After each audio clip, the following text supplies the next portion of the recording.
இது வந்து Prince கட்க்கு cut பண்ணி வச்சுருக்கிறேன். இதோட ஸ்டிச்சிங் நம்ம நாளைக்கு பார்க்கலாம். ஃபஸ்ட்டு நம்ம நெக்கை மட்டும் ஸ்டிச் பண்ணிக்கலாம். இதில் லைனிங்கையும் மெயின் கிளாத்தையும் வச்சுட்டு சுற்றி ஒரு தையல் போட்டுடலாம். கீழே லைனிங் வச்சுட்டு மெயின் கிளாத்தோட நல்ல பக்கம் வந்து லைனிங்கை பார்த்த மாதிரி வச்சுட்டு நம்ம அதுக்கு மேலே ஸ்டிச் பண்ணிடலாம்.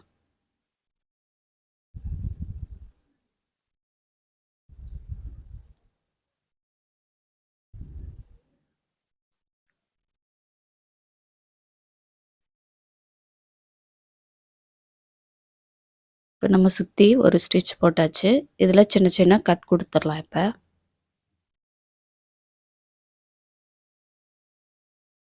நம்ம பிரின்ஸ் கட் ஸ்டிச் பண்ண போகிறோன்னா ஃபஸ்ட்டு இந்த மாதிரி நெக்கை ஸ்டிச் பண்ணி எடுத்துட்டு அதுக்கடுத்து நம்ம அதை ஸ்டிச் பண்ண ஆரம்பிக்கலாம்.